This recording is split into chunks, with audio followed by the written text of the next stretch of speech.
बच्चों welcome back to A square classes. Today we are going to continue our next lecture on same topic electrolytic cell पे हम लोग ने electrolysis देख रहे थे।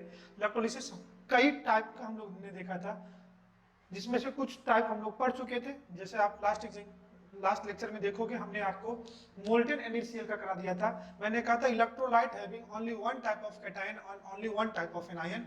उस केस में जो कैटायन होगा वो कैथोड पे रिड्यूस होंगे और जो एनायन होगा उसका एनोड पे ऑक्सीडेशन होगा और आपको एनोड और कैथोड प्रोडक्ट मिलेगा।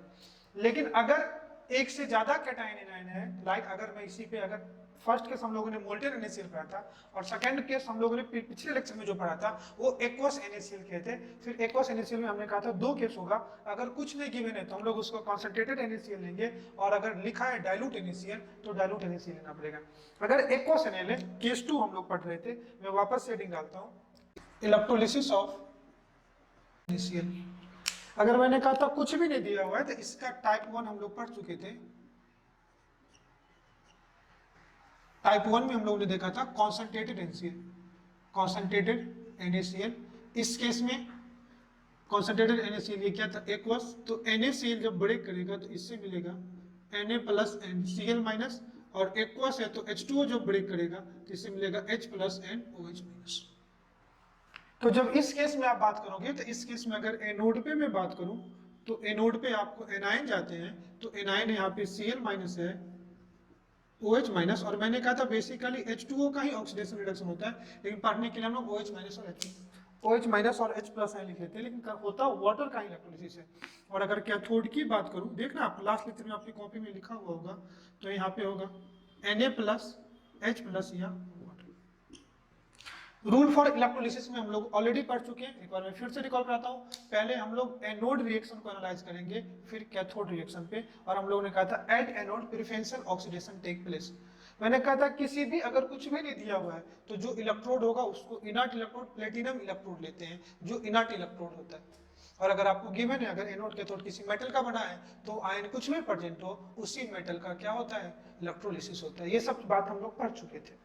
इस केस में आप देखोगे तो अब क्या था, जब एक से ज्यादा एनायन और एक से ज्यादा कैटायन हो तो आप कैसे आइडेंटिफाई करोगे कि which anion is oxidise at anode and which cation is reduce at cathode. तो इसके लिए हम लोगों ने पढ़ा था इलेक्ट्रोकेमिकल सीरीज।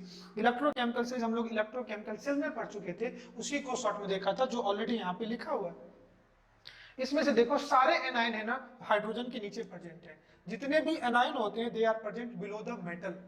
फिर कहा था एनोड और कैथोड पे आप देखोगे तो एनोड पे एनायन जाएंगे और उस एनायन का आप ऑक्सीडेशन कराओगे जो सीरीज में ऊपर प्रेजेंट होगा। याद करने के लिए मैंने कहा था all the metal are present above the hydrogen except noble metal copper silver and gold, ये हमने कहा था। और कैथोड पे वो कैटायन जाएंगे जिनका रिडक्शन क्या होगा, कैथोड पे वो मेटल आयन जाएंगे जो सीरीज में नीचे प्रेजेंट होंगे और उनका रिडक्शन होगा। मैंने कहा था कॉपर सिल्वर गोल्ड छोड़ के अगर कोई भी मेटल हो तो उस केस में रिड्यूस H प्लस ही होते हैं, हाइड्रोजन का ही होता है, लाइक वाटर का होता है। तो हम लोग देख चुके थे अगर इस केस में बात करोगे तो एनोड पे उस एनायन का ऑक्सीडेशन होगा जो सीरीज में ऊपर प्रेजेंट है, और इसी से ये चीज क्लियर है कि क्लोराइड आयन का oxidation potential OH minus ion से ज्यादा होता है। मैं आपको एक नोट करके की पॉइंट बताता हूं, ध्यान से देखना। जब भी अगर OH माइनस और Cl माइनस के ऑक्सीडेशन पोटेंशियल की बात करते हैं तो मैं कह सकता हूं E not OP of Cl minus and E not OP of OH minus. अब ECS के अकॉर्डिंग तो क्लोराइड आयन का ऑक्सीडेशन होता है, बट एक्चुअली में oxidation potential of hydroxide ion is greater than chloride ion, but in the oxidation of hydroxide ion some extra potential is required. But oxidation of hydroxide ion some extra potential, some extra voltage is required, that is called as over voltage। इसलिए OH minus का oxidation नहीं होकर के Cl minus का हो जाता है। तो अगर ऑक्सीडेशन पोटेंशियल की बात करोगे तो इसका ज्यादा होता है, लेकिन OH माइनस के ऑक्सीडेशन में some extra potential, extra voltage require होता है जिसको ओवर वोल्टेज बोलते हैं। That's why preferential oxidation potential chloride ion का ज्यादा हो जाता है। तो इस केस में क्लोराइड आयन का ऑक्सीडेशन होगा, और इस केस में हम लोग देख चुके थे कि chlorine as a anode product मिलेगा। आज आपको एनोड प्रोडक्ट पे Cl2 गैस मिल रही थी। और इस केस में बात करोगे तो देख लो इस केस में वाटर का होता है रिडक्शन, और आपको जो कैथोड प्रोडक्ट मिल रहे थे ये हाइड्रोजन। कोई दिक्कत, हम लोग यहां तक देख चुके थे। आज इसी का टाइप 2 में पढ़ा रहा हूं आपको। लेते हैं डाइल्यूट NaCl। जब डाइल्यूट NaCl लोगे तो होगा क्या कि सॉल्यूशन में सोडियम आयन कॉन्सेंट्रेशन मतलब NaCl का अमाउंट कम होगा। The amount of NaCl present in the solution is very very less. तो इस केस में किस आयन का कॉन्सेंट्रेशन ज्यादा होगा? इस केस में OH माइनस आयन का कॉन्सेंट्रेशन होगा, और जैसे जैसे आयन का कॉन्सेंट्रेशन बढ़ेगा उसका ऑक्सीडेशन पोटेंशियल बढ़ता है। ये हम लोग हाफ शेल में देख चुके हैं। तो होना किसका चाहिए था यहाँ पे? अगर डाइल्यूट आयन की बात करूं तो यहाँ पे मैं एनोड आयन कैथोड बना देता हूं। तो एनोड पे आयन कौन कौन से जाएंगे? फिर डाइल्यूट NaCl है, ये एक्वस का ही टाइप है, तो यहाँ पे एनोड में एनाइन होंगे Cl minus, OH minus and H2। और कैथोड की बात करोगे तो कैथोड पे होगा H plus Na plus NH2।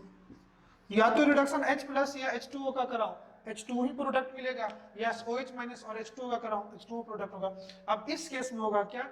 Because concentration is very dilute, because concentration of very dilute, that means अब ये सॉल्यूशन क्या है? डाइल्यूट है, दैट मीन्स डाइल्यूट सॉल्यूशन है, तो जो कंसंट्रेशन ऑफ OH माइनस है ये काफी ज्यादा होगा Cl माइनस में। इसलिए इसके कंसंट्रेशन ज्यादा होने की वजह से इसका जो OP है ये ज्यादा हो जाएगा इसके ऑक्सीडेशन पोटेंशियल से। तो इस केस में किसका होगा? ऑक्सीडेशन की बात करोगे तो ऑक्सीडेशन OH माइनस का होगा। मैं लिख देता हूं, जब OH माइनस का रिडक्शन होगा half of O2 plus H2O plus 2 electron. जब OH माइनस का ऑक्सीडेशन होगा तो ये देगा half of O2 plus H2O, और यही आपका क्या मिलेगा? ये एनोड है, तो this is your anode product. तो देखना इसके 2 मोल ऑफ इलेक्ट्रॉन से इसके हाफ मोल ऑफ O2 मिल रहा है। इस पे भी क्वेश्चन आपको मिलते हैं कि अगर आपसे पूछे कितना अमाउंट ऑफ ऑक्सीजन मिलेगा कितने मोल से, तो इसके 2 mole of electron, 1 mole of electron का चार्ज 1 फराडे, तो 2 मोल ऑफ इलेक्ट्रॉन का चार्ज 2 फराडे, तो 2 फराडे से आपको हाफ मोल मिलेंगे। STP पे होगा तो 22.4/2 लीटर मिलेंगे। तो वॉल्यूम पूछे। और कैथोड की बात करोगे तो कैथोड पे मैं H2O का करा देता हूं, और अगर H प्लस का कराओगे तो भी वही होगा, plus electron 2 electrons gives H2, और ये आपको क्या मिलेगा? Cathode product. और वाटर का रिडक्शन करा दो तो इस केस में भी आपको क्या मिलेंगे? H2 प्लस हाफ हो गया प्रोडक्ट। अगर कैथोड प्रोडक्ट की बात करोगे तो कैथोड पे किस आयन का रिडक्शन होगा? तो उस आयन का रिडक्शन होगा जो काफी ज्यादा होगा। और इस केस में आप कहोगे सर यहाँ पे भी तो H plus concentration Na plus से ज्यादा होगा, लेकिन H प्लस और Na प्लस का गैप काफी ज्यादा है, इसलिए आयनिक कॉन्सेंट्रेशन बढ़ने से जो उसका ऑक्सीडेशन पोटेंशियल बढ़ेगा, रिडक्शन पोटेंशियल बढ़ेगा, उसमें कोई ज्यादा डिफरेंस नहीं आएगा। इसलिए इस केस में H प्लस ही क्या करेगा? रिड्यूस करेगा। ये दोनों एक दूसरे के पास थे, इसलिए OH माइनस का कॉन्सेंट्रेशन बढ़ने से इसका ऑक्सीडेशन पोटेंशियल बढ़ा था। देखो ना, मैंने हाफ शेल पढ़ाया था। अगर आयन का कंसंट्रेशन पोटेंशियल बढ़ने से ऑक्सीडेशन पोटेंशियल बढ़ता है, जबकि रिडक्शन कैथोड हाफ शेल में कैटायन का आयन का कंसंट्रेशन बढ़ने से उसका रिडक्शन पोटेंशियल क्या होता है? कम होता है। ये हम लोग दोनों हाफ शेल में पढ़ चुके हैं, आप कॉपी खोल करके पीछे का देखो। तो इस केस में कौन रिड्यूस करेगा? तो इस केस में अभी H प्लस से रिड्यूस करेगा। तो अगर H प्लस की रिडक्शन की बात करोगे तो H plus plus electrons gives half of H2, और यहाँ 2 इलेक्ट्रॉन है तो इक्वेशन को मल्टीप्लाई करोगे ये 2, तो ये H2 हो जाएगा, और ये आपका क्या होगा? Cathode product. अगर मैं इस रिएक्शन को फाइनली लिख दूं, तो ये देखो, तो ये क्या जाएगा? 2H प्लस ये electron cancel, plus OH minus gives 2 से मल्टीप्लाई कर दो, 2OH माइनस गिव्स क्या? Half of O2 plus half of H2। और यहाँ पे तो बेसिकली ये H2 ये हो क्या रहा है? इलेक्ट्रोलिसिस, ये वाटर का ही हो रहा है। और ये O2 क्या मिलेगा आपको? एनोड प्रोडक्ट, और ये क्या मिलेगा आपको? Cathode product. तो जब आप डाइल्यूट NaCl का इलेक्ट्रोलिसिस कराओगे तो बेसिकली इलेक्ट्रोलिसिस हो किसका रहा है? वाटर का इलेक्ट्रोलिसिस हो रहा है, और आपको एनोड प्रोडक्ट क्या मिल रहा है? वाटर, एंड कैथोड प्रोडक्ट क्या मिल रहा है? वाटर। डिफरेंस क्या हुआ कि अगर आपका कॉन्सेंट्रेटेड NaCl है तो इस केस में ऑक्सीडेशन क्लोराइड आयन का होगा, लेकिन डाइल्यूट NaCl होने की वजह से OH माइनस का कॉन्सेंट्रेशन बढ़ जाएगा सॉल्यूशन में with respect to chloride ion. तो ये एक्सेप्शन है, आप थोड़ा स्टार लगा देना, यहाँ जो है ये पॉइंट एक्सेप्शन है, स्टार लगा देना। तो होगा क्या कि यहाँ पे OH माइनस का क्या होगा? रिडक्शन, और H प्लस OH माइनस का ऑक्सीडेशन, और H प्लस का क्या होगा? रिडक्शन। तो इस केस में तो जब हम लोग कॉन्सेंट्रेटेड NaCl पढ़ रहे थे तो उस केस में pH ऑफ सॉल्यूशन चेंज कर रहे थे। क्यों चेंज कर रहे थे? मैंने कहा था pH कब चेंज नहीं करेगा, तो H प्लस और OH माइनस दोनों कंज्यूम हो जाए तो भी pH मेंटेन रहेगा, या दोनों चीज कंज्यूम ना हो, दोनों में से कोई रिएक्शन में पार्टिसिपेट ना हो, तो भी क्या हो जाएगा, pH चेंज नहीं करेगा। लेकिन उस केस में H प्लस का कॉन्सेंट्रेशन कंज्यूम हो रहा था और OH माइनस का नहीं हो रहा था, इसलिए pH चेंज हो रहा है। इस केस में H प्लस और OH माइनस दोनों कंज्यूम हो रहे हैं तो pH ऑफ सॉल्यूशन क्या रहेगा, मेंटेन रहेगा। क्वालिटेटिव एस्पेक्ट की बात करूं, क्वालिटेटिव इसके इलेक्ट्रोलिसिस से क्या क्या सीख देखने को मिला। तो पहला चीज, अगर मैं टाइम के साथ बोलूं कि टाइम के साथ NaCl के कॉन्सेंट्रेशन पे चेंज होगा तो नो चेंज इन। इसके बाद क्वालिटेटिव एस्पेक्ट की बात करूं तो क्या होगा, no change in concentration of NaCl। दूसरा, अगर मैं बात करूं pH ऑफ सॉल्यूशन चेंज होगा या नहीं होगा, तो आप कहोगे देखो H प्लस भी OH माइनस भी कंज्यूम हो रहा है और H प्लस भी कंज्यूम हो रहा है, तो no change in pH of solution. तीसरी बात, अगर मैं थोड़ा ना इस पार्ट को ना, इस रिएक्शन को थोड़ा क्लियरली लिखता हूं ताकि आपको समझ में आ जाए। आप ये पार्ट लिख चुके होगे, मैं इक्वेशन को क्लियरली लिखता हूं, आप देखना। कैथोड पे क्या जाएंगे, तो कैथोड पे जाएंगे 2H प्लस 2 इलेक्ट्रॉन्स लेकर के ये H2 देंगे, ये आपका कैथोड प्रोडक्ट होगा। अब इन दोनों रिएक्शन को आप ऐड कर दोगे तो ये आपका फुल सेल रिएक्शन होगा। फुल सेल रिएक्शन में 2OH माइनस 2H प्लस, तो 2OH minus plus 2H plus, basically इनका सोर्स क्या होगा, तो 2 मॉलिक्यूल ऑफ वाटर से मिलेंगे। ये इलेक्ट्रॉन फुल सेल में क्या हो जाएगा, कैंसिल।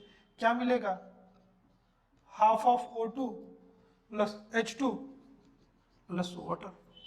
अब ध्यान से देखो, इधर वाटर के 2 मॉलिक्यूल है, इधर वाटर के 1 मॉलिक्यूल है, तो नेट रिएक्शन क्या होगा, H2O, इसका इलेक्ट्रोलिसिस हो रहा है, इलेक्ट्रोलिसिस क्या मिलेगा, half of O2 gas plus H2 gas. अब इसके फॉर 1 मोल ऑफ इलेक्ट्रोलिसिस कितने मोल ऑफ इलेक्ट्रॉन गए, 2 मोल ऑफ इलेक्ट्रॉन। तो अगर तुमसे पूछे कि for electrolysis of 1 mole of water how many mole of electron are required, तो इट्स 2 मोल ऑफ इलेक्ट्रोलाइट। तो अगर थर्ड पॉइंट में लिखूं, for electrolysis of 1 mole of water, तो क्या होगा, 2 mole of electrons are required. 2 mole of electron, it means that is 2 faraday of charge is required. तो water के 1 मोल के कंप्लीट इलेक्ट्रोलिसिस के लिए how many charge is required, that is 2 Faraday. तो कह रहा है जब भी 2 फराडे ऑफ चार्ज किसी वाटर मॉलिक्यूल से जाएगा तो कितना वॉल्यूम ऑफ गैस प्रोड्यूस होगा। ध्यान से देखना, तो इस इक्वेशन को अगर तुम लिखोगे तो इस इक्वेशन के अकॉर्डिंग देख लो, तो फॉर इसके 1 मोल के लिए, इसके हाफ मोल और इसके 1 मोल, तो फिर हम ऐसे भी कह सकते हैं, when 2 Faraday of charge is passing through water, then 1 mole of hydrogen and half mole of oxygen gas is produced. इतना लिख सकते हैं। लिखना फोर्थ पॉइंट लिखना, during electrolysis of water hydrogen gas is obtained as a cathode product, या hydrogen gas is obtained at cathode while oxygen gas is obtained at anode. देखना, during electrolysis of water hydrogen gas is obtained at cathode while oxygen gas is obtained. Electrolysis of 1 mole of water 2 Faraday of charge is required, which will give 1 mole of hydrogen and half mole of oxygen. तो आप कह सकते हो कि जो volume of hydrogen होगा वो double होगा वॉल्यूम ऑफ ऑक्सीजन से। तो मैं एक पॉइंट ये भी लिख सकता हूं कि जो वॉल्यूम ऑफ हाइड्रोजन है is equal to 2 into volume of oxygen. करेगा क्या, नहीं करेगा। क्या टाइम के साथ NaCl पे चेंज करेगा क्या, नहीं। कोई आपसे पूछे कि सर इस रिएक्शन में H plus and OH minus दोनों का कॉन्सेंट्रेशन चेंज हो रहा है, फिर pH क्यों नहीं चेंज हो रहा है, तो दोनों इक्वली कंज्यूम हो रहा है। Due to consumption of H plus ion pH क्या होगा, बढ़ेगा, और due to consumption of OH minus pH क्या होगा, कम, और ओवरऑल pH क्या रहेगा, मेंटेन। एंड लास्ट पॉइंट लिखना, फिफ्थ पॉइंट, इधर लिख लो, इधर जगह नहीं है। फिफ्थ पॉइंट, इस केस में इलेक्ट्रोलिसिस तो वाटर का ही हो रहा है, इस केस में इलेक्ट्रोलिसिस का वाटर का ही है, तो what is the role of NaCl? अगर आपसे कोई पूछ दे कि डाइल्यूट NaCl में, तो डाइल्यूट NaCl का कुछ मतलब ही नहीं हुआ कि इलेक्ट्रोलिसिस तो वाटर का ही हुआ है, तो what is the role of NaCl? लिखना electrolysis of pure water is difficult, electrolysis of pure water is difficult, electrolysis of pure water is difficult, so we add NaCl, so we add NaCl, it will help in conduction of current, it will help in conduction of ions. ये क्या कर रहा है? Ion के conduction में क्या कर रहा है? हेल्प कर रहा है। तो ये हम लोग का पहला पार्ट कंप्लीट हुआ कि इलेक्ट्रोलिसिस ऑफ NaCl। पहले हमने देखा कि मोल्टेन NaCl कोई दिक्कत नहीं था, फिर डाइल्यूट में दो केस देखा, कॉन्सेंट्रेटेड का केस देखा, फिर डाइल्यूट का केस देखा। ये इतनी कहानी क्लियर है, आप आराम से लिख लो। फिर मैं नेक्स्ट केस बताता हूँ। मैं 1 बाय 1 कुछ केस करा देता हूँ जितने आपके सिलेबस में, और उससे बाहर आपको कुछ मिलेगा ही नहीं। ठीक है, आइए हम लोग नेक्स्ट केस देखते हैं, इसको आप लिख लो। NaCl यूजिंग मरकरी का cathode as a cathode. Analysis of NaCl aqueous की बात कर रहे हैं। ठीक है, कुछ नहीं दिया हुआ है तो हम लोग कौन सा लेंगे? कॉन्सेंट्रेटेड वाला केस लेंगे। कुछ गिनस नहीं है तो हम लोग यहाँ पे लेंगे कॉन्सेंट्रेटेड NaCl। अगर Hg इलेक्ट्रोड में नहीं देता तो तुम आप प्लेटिनियम एनोड भी प्लेटिनियम का लेते और कैथोड भी प्लेटिनियम इलेक्ट्रोड का लोगे, लेकिन स्पेसिफाई कर रहा है कि आपको कैथोड Hg का ही लेना है। तो इस केस में एनोड किसका हो जाएगा? तो इस केस में जो एनोड होगा वो प्लेटिनम का होगा, इनर्ट इलेक्ट्रोड होगा, और जो कैथोड होगा वो Hg मरकरी मेटल है उसका होगा। तो आइए इस रिएक्शन को हम लोग देखते हैं। कौन सा एक्वस है तो H2O भी होगा और NaCl भी होगा। तो NaCl से कैटायन Na प्लस मिलेगा और वाटर से H प्लस मिलेगा, एनाइन Cl माइनस मिलेगा और OH माइनस मिलेगा। तो आइए हम लोग एनोड एंड कैथोड को देखते हैं। तो पहला फर्स्ट प्रेफरेंस देते हैं एनोड पे। एनोड पे क्या होगा? ऑक्सीडेशन। और एनोड पे क्या मूव करते हैं? एनोड पे एनाइन मूव करेंगे। तो यहाँ पे एनाइन क्या क्या हो जाएगा? ध्यान से देख लो, Cl माइनस OH माइनस, यही है। तो इस केस में किसका ऑक्सीडेशन होगा? तो सबको पता है इस केस में क्लोरीन का ऑक्सीडेशन पोटेंशियल ज्यादा है, तो क्लोराइड आयन का क्या होगा? Oxidation. 2Cl minus gives Cl2 gas plus 2 electron, that is your anode half cell reduction या ऑक्सीडेशन हाफ शेल रिएक्शन। अगर कैथोड की बात करोगे तो कैथोड पे रिडक्शन होगा, और इस केस में रिडक्शन किसका किसका हो सकता है? तो ध्यान से देखना, इस केस में Na क्या है? Na प्लस है और H प्लस है। तीसरा जो हमने इलेक्ट्रोड लिया है वो मरकरी इलेक्ट्रोड लिया है, और अगर इलेक्ट्रोड एक्टिव नहीं, इलेक्ट्रोड अगर इनर्ट नहीं हो, Hg metal electrode active electrode है, तो it may be it possibility क्या होगा कि मेटल का भी ऑक्सीडेशन रिडक्शन हो सकता है। अब सीरीज में रिडक्शन उसका कराओगे जो सीरीज में नीचे प्रेजेंट है, और मैंने कहा था कोई भी मेटल हो, अगर वो कॉपर सिल्वर गोल्ड कौन आगे आया को छोड़ के कोई भी मेटल हो, तो उस केस में रिडक्शन हाइड्रोजन का ही होगा, बिकॉज सारे मेटल आप सीरीज से देखो हाइड्रोजन के ऊपर ही प्रेजेंट है। अब होना क्या होगा? ध्यान से देखना कि आप क्या सोच रहे थे कि Hg इस केस में हाइड्रोजन का रिडक्शन होगा, तो 2H प्लस 2 इलेक्ट्रॉन लेकर के और ये H2 गैस देंगे, और ये आपको मिलता क्या? Cathode product. आप सॉल्यूशन मैं ही पढ़ा चुका हूं आपको कि किसी भी गैस की सॉल्युबिलिटी लिक्विड में कम होती है। According to Henry law, solubility of gas in a liquid is very low. That's why gas is soluble in a liquid at low temperature and high pressure. तो जो Hg गैस यहाँ पे cathode product मिल रहा है, और यहाँ पे जो कैथोड Hg का तुमने लिया है, तो हाइड्रोजन गैस कभी मरकरी में डिसॉल्व नहीं होगा। मैं लिख देता हूं, यहाँ पे हम लोग हेनरी लॉ पढ़े थे। हेनरी लॉ कह रहा है solubility of gas in liquid is very less। तो होना क्या चाहिए रिडक्शन पोटेंशियल के टर्म से? हाइड्रोजन का रिडक्शन होना चाहिए, बट एक्चुअली नहीं होता है। ये एक्सेप्शन वाला केस है, ये ऐसा ये रिएक्शन नहीं होगा। लेकिन अगर इस केस में दूसरा पॉसिबिलिटी है, अगर सोडियम का रिडक्शन हो जाए तो सोडियम इलेक्ट्रॉन लेकर के ये Na मेटल बनाते हैं, Na सॉलिड, और जो अब ये कहाँ मिल रहे हैं, ये कैथोड प्रोडक्ट मिल रहे हैं और इस केस में Hg कैथोड है। उसे कंबाइंड करके जो सोडियम है ये Hg से कंबाइंड करके सोडियम अमलगम बनाते हैं। Any metal dissolve in mercury they will form amalgam.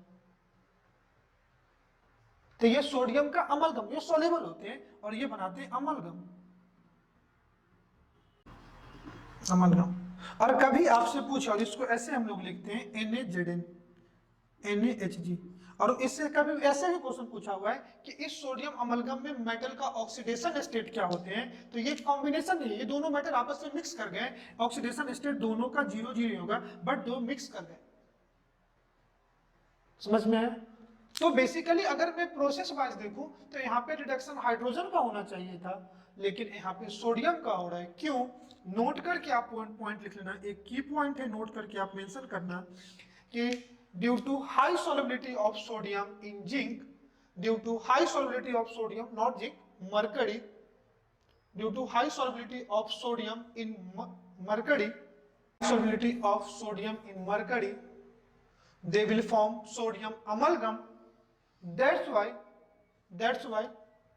preferential reduction of sodium, that's why preferential reduction of sodium is high with respect to hydrogen, और इनकी सॉल्युबिलिटी की वजह से यहाँ पे सोडियम का रिडक्शन हो जाता है, ना कि हाइड्रोजन का, just because of their high solubility. और जब भी अमलगम का फॉर्मेशन होगा, थोड़ा मैं बता दे रहा हूं, तो अमलगम के केस में हर मेटल अपने नॉर्मल न्यूट्रल ऑक्सीडेशन स्टेट में होंगे, 0 स्टेट में होंगे।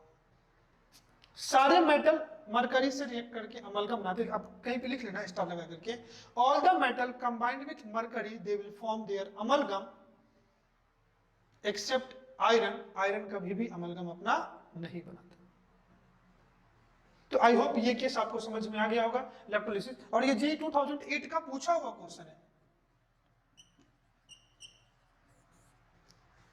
ठीक है। और अगर सिंपल आप नीट लेवल पे बात करोगे तो आपको ज्यादा याद नहीं रखना है, आपको एक्वस NaCl किसी भी दो आयन में कैटायन एनायन कंपेयर करना पड़े, मैं आपको आराम से शॉर्टकट दे रखा हूं, आप इसी के हेल्प से देख लेना। इसको याद भी नहीं करना है, जितने भी एनायन है सब नीचे हैं, जितने मेटल है सब ऊपर है। मेटल में कॉपर सिल्वर गोल्ड, कौन आ गया या हाइड्रोजन से नीचे है, बाकी सारा ऊपर है। कोई भी मेटल हो हाइड्रोजन के रिस्पेक्ट में, अगर वो कॉपर सिल्वर गोल्ड नहीं है तो रिडक्शन हाइड्रोजन का ही कराओगे, और ऑक्सीडेशन की बात कराओगे तो उसका कराओगे एनायन में से जो सीरीज में ऊपर प्रेजेंट है। ज्यादातर आपको आपके सिलेबस के अकॉर्डिंग क्लोराइड हाइड्रोक्साइड आयन मिलेंगे। 4 आयन तो में लिखे ही हैं, सबसे ज्यादा chloride, then hydroxide, then nitrate, sulphate and fluoride. तो आप इतना कोई बिग टास्क नहीं है। आइए मैं नेक्स्ट केस आपको बताता हूं इलेक्ट्रोलिसिस का।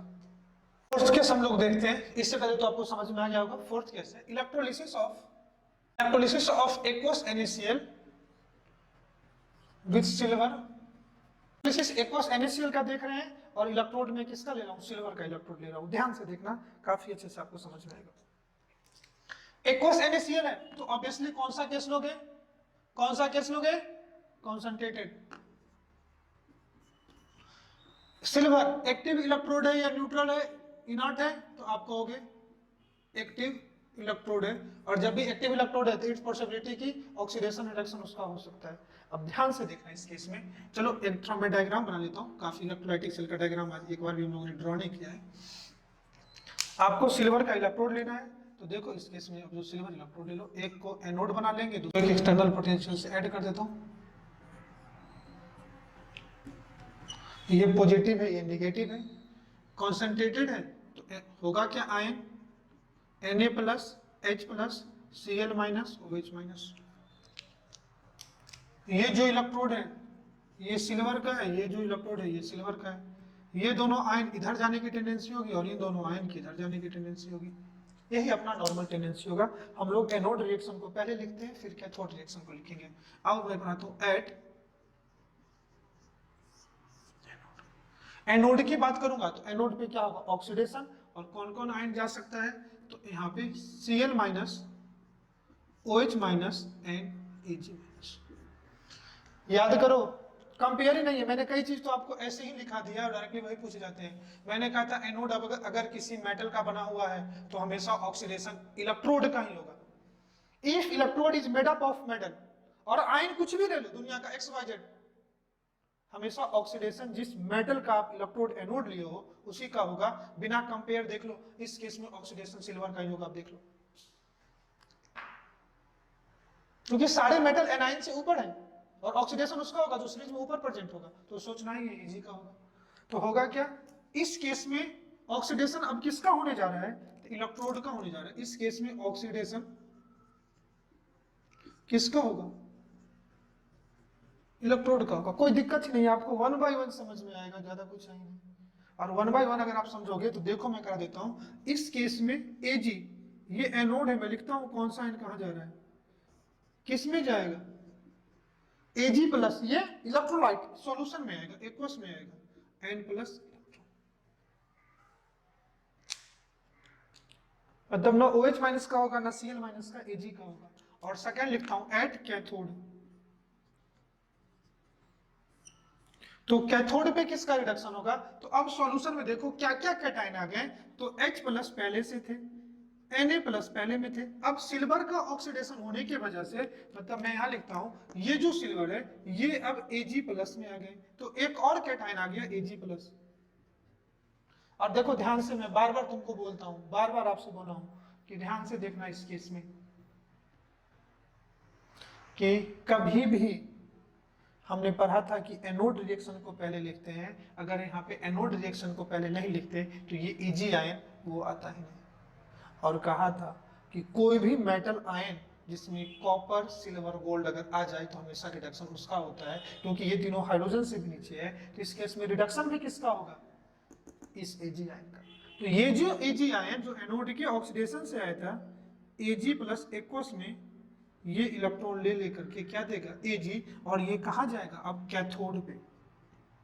इलेक्ट्रोलाइट का तो हुआ ही नहीं, मतलब हो क्या रहा है कि ये जो सिल्वर एनोड थे, इलेक्ट्रोड थे, इनका ऑक्सीडेशन हो रहा है और बाद में रिडक्शन होने से यही आयन फिर कहां जा रहा है, कैथोड पे। अगर इन दोनों रिएक्शन को मैं कंबाइंड करके लिख दूं तो आपको एक काफी अच्छा रिजल्ट आएगा। देखो ये इलेक्ट्रॉन कैंसिल, दोनों आयन कैंसिल, मतलब जो Ag के एनोड थे वही कहां जा रहा है, Ag कैथोड पे।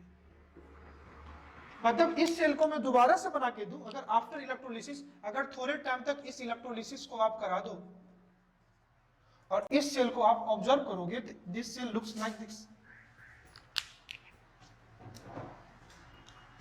अब ये जो आपका एनोड था यही Ag जा रहा है ना, तो ये Ag टाइम के साथ धीरे धीरे पतला होता जाएगा और ये टाइम के साथ इस पे Ag का क्या हो जाएगा, डिपोजिशन होता जाएगा।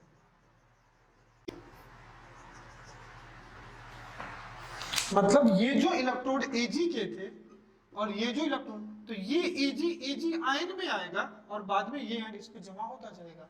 मतलब एनोड का सिल्वर एनोड से कैथोड पे डिपॉजिट होता जाएगा, और इसी के हेल्प से हम लोग रिफाइनिंग ऑफ मेटल की बात करते हैं। अगर ध्यान से देखो, अगर ध्यान से इस केस को आप देखोगे तो एनोड अगर मैं प्योर सिल्वर का लिया होता, पहले इस केस को समझ लो फिर आगे इसी को बताता हूं। एनोड पे Cl minus OH minus ion और Ag आयन थे, एनोड पे ऑक्सीडेशन होगा और इसमें ऑक्सीडेशन उसका होगा जो सीरीज में ऊपर प्रेजेंट है, और जो भी मेटल हो वो एनायन से ऊपर ही होते हैं, तो इस केस में Ag का ऑक्सीडेशन होगा। इतना आप देख लिए। तो जो इलेक्ट्रोड था उसी का ऑक्सीडेशन हो रहा है, मतलब इलेक्ट्रोड मतलब जो एनोड है वो एनोड से इलेक्ट्रोड से सॉल्यूशन में आ रहा है, कैथोड पे रिडक्शन होना है, तो H प्लस Na प्लस पहले से था, Ag प्लस एक और आ गया एक्वस में, अब Ag आयन का रिडक्शन होगा तो फिर सॉल्यूशन से Ag कहां जा रहा है, इलेक्ट्रोड पे जा रहा है, तो सॉल्यूशन से Ag कहां जा रहा है, इलेक्ट्रोड पे। नेट रिएक्शन से देखोगे तो AgNO2 कैथोड जा रहा है। तो अगर इलेक्ट्रोलिसिस हो जाएगा तो होगा क्या कि Ag एनोड से कैथोड जा रहा है, तो कुछ Ag यहां से यहाँ पे क्या हो रहे हैं, प्योर Ag जमा हो जाएंगे, जो मैंने ब्लू रेड से कहे थे। तो यहाँ पे क्या होंगे, डिपोजिशन ऑफ प्योर Ag। और मैंने कहा इसी के हेल्प से हम लोग रिफाइनिंग ऑफ मेटल की बात करते हैं। ध्यान से देखना, इस केस में अगर मैं प्योर सिल्वर ले लेता, इम्प्योर सिल्वर, इसमें काफी ज्यादा इंप्योरिटी वगैरह होती ना, तो ऑक्सीडेशन किसका होता है, सिल्वर का, और जो इंप्योरिटी होती ना वो यहाँ पे डिपोजिट हो जाता, जो इंप्योरिटी होती, और इसको हम लोग बोलते हैं एनोड मड। और यहाँ पे जो प्योर सिल्वर होता इसके ये कहा जाता है कैथोड पे डिपोजिटेड हो जाता है। और इसी प्रोसेस को हम लोग यूज करते हैं इलेक्ट्रो रिफाइनिंग, जो मेटलर्जी एक टॉपिक है जहां पे हम लोग प्यूरिफिकेशन ऑफ मेटल पढ़ते हैं, extraction of metal then purification. तो इस मेथड को हम लोग यूज करते हैं इलेक्ट्रो रिफाइनिंग ऑफ मेटल। ये इलेक्ट्रो रिफाइनिंग ऑफ मेटल क्या होता है आप समझना, इसमें पहला बेनिफिट है कि 99 पॉइंट इतना परसेंट प्यूरिटी होती है मेटल की। अगर आप इलेक्ट्रो रिफाइनिंग मेथड यूज करते हो तो इससे जो मेटल आपको ऑब्टेन होगा उसकी प्यूरिटी सबसे ज्यादा होती है। बस ड्रॉबैक क्या है कि ये थोड़ा हाईली एक्सपेंसिव होता है, हाईली एक्सपेंसिव होता है, मेटल के लिए यूज नहीं करते हैं ज्यादातर। इसको हम लोग एजी, एयू, कॉपर, इन सब के लिए जो कॉस्टली मेटल होते हैं ना, इन लोग के लिए इसको क्या करते हैं, यूज करते हैं। तो electro refining is the method of purification of metal और extraction of metal from their impure form to pure form. और इस केस में इम्प्योर फॉर्म का आप क्या लोगे, एनोड, और प्योर फॉर्म का क्या लोगे, कैथोड। तो ये जो एनोड है इस केस में मैं यहां लिखता हूं, ये एनोड है, ये इम्प्योर मेटल का लोगे, और जो कैथोड है ये प्योर मेटल्स का लेंगे। समझ में आया? और ध्यान से इसी के बेसिस पे मैं कुछ होमवर्क भी दे करके जाऊंगा, आप 1 बाय 1 करते जाना। जितनी वैरायटी ऑफ पॉसिबिलिटी है मैं उतना वैरायटी आपको करा रहा हूँ। तो इसी की हेल्प से मैंने आपको इलेक्ट्रो रिफाइनिंग भी करा दी। कभी कभी आप देखते हो कि कई लोग मतलब शादी वगैरह में एक दूसरे को चांदी का बर्तन देते हैं, गोल्ड का देते हैं। ऐसे मतलब आप चमनप्राश वगैरह का टीवी में ऐड भी देखोगे तो वो ऐसे दिखाते हैं पहले के राजा महाराजा सोने चांदी के बर्तनों में खाया करते थे, इसलिए इनका इम्यून सिस्टम काफी स्ट्रांग होता है। दैट्स व्हाई पैसे सोना चांदी चमनप्राश ऐसे ऐड दिखाते हैं। तो ऐसा नहीं होता है कि प्योर सिल्वर या प्योर गोल्ड होता है, मेटल कोई भी हो। अगर समझो इस केस में यहाँ पे एजी के जगह, इस केस में यहाँ पे आयरन का ही मेटल होता है। ध्यान से देखो, अगर मैं कैथोड आयरन का ले लूं तो भी जाकर के ये सिल्वर आयरन पे डिपॉजिट हो जाता, तो भी ये सिल्वर आयरन पे क्या होता है, डिपॉजिट होता। तो अंदर से वो मेटल तो आयरन ही है, लेकिन बाद में उस पे सिल्वर की कोटिंग हो जाती। That process is called as electroplating, that is called as electroplating. आइए मैं एक केस उसका बता देता हूँ। कोई भी लो कॉस्टली मेटल पे, मतलब कम कॉस्टली मेटल पे ज्यादा कॉस्टली मेटल का क्या करते हैं, कोटिंग कर देते हैं। इसलिए आप देखते हो कि आजकल पॉट वगैरह भी, बर्तन वगैरह भी स्टील पे ऊपर से कॉपर की लेयर होती है। जब धीरे धीरे वो बर्तन पुराना हो जाता है तो फिर कॉपर की लेयर जो डिपॉजिट होती है वो घिसने लगती है, वो डिपोजिशन उसका चला जाता है। तो आइए मैं नेक्स्ट केस उस पर करा देता हूँ। इलेक्ट्रो रिफाइनिंग आपको समझ में आया, इलेक्ट्रोप्लेटिंग कुछ नहीं दिया हुआ है तो हम लोग क्या लेंगे, platinum as a electrode, inert electrode ले लेंगे। तो आ जाओ मैं डायरेक्टली इक्वेशन लिखता हूं, एनोड एंड कैथोड एक्वस है तो एक ion H plus and OH minus आएगा, इतना तो जानते हो ना, तुम लोग सीख रहे हैं ना। तो अगर एनायन आ जाएगा तो एक आयन यहाँ पे OH माइनस आएगा और इसके टूटने से एक सल्फेट आयन आएगा। और कैथोड पे कैटायन तो एक H प्लस आ जाएगा और इसके टूटने से CO+2 आ जाएगा। अब एनायन में देख लो कौन ऊपर है, तो मैंने आपको 5 ही एनायन, अब ECS मत देखो, मेरे तरफ देखो या अपने माइंड में सोचो। मैंने 5 एनायन बताए थे जिसमें सबसे ऊपर Cl माइनस था, then OH minus, then nitrate, sulphate and fluoride. अब OH माइनस एंड सल्फेट में देखो कौन है ऊपर में, OH माइनस आयन, तो यहाँ पे किसका होगा, OH माइनस आयन। अगर OH माइनस आयन का ऑक्सीडेशन देखोगे तो यहाँ पे क्या मिलेगा, half of O2 plus H2O plus, ये आपको प्रोडक्ट मिलेगा। और इस केस में आप बात करोगे कैथोड पे तो देखो किसका होगा, कॉपर का होगा, क्योंकि कॉपर सिल्वर गोल्ड यही तो हाइड्रोजन से नीचे ना। तो Cu+2, ये 2 इलेक्ट्रॉन कहाँ जाए, Cu। तो ये ऑक्सीजन आपको यहाँ पे एनोड प्रोडक्ट मिलेंगे गैस के फॉर्म में, मतलब एनोड पे गैस बबल्स मिलेगा जो ऑक्सीजन का होगा, और यहाँ पे आपको कैथोड प्रोडक्ट मिलेंगे, मतलब ये कॉपर कैथोड पे जाके डिपॉजिटेड होगा। सिंपल है। इसी का दूसरा केस हम लोग ले लेते हैं, इसी का दूसरा केस, यहाँ पे भी इलेक्ट्रोलिसिस हम लोग इलेक्ट्रोलिसिस ऑफ कॉपर सल्फेट ही देखेंगे, लेकिन अब एनोड कैथोड में अलग अलग लेता हूं।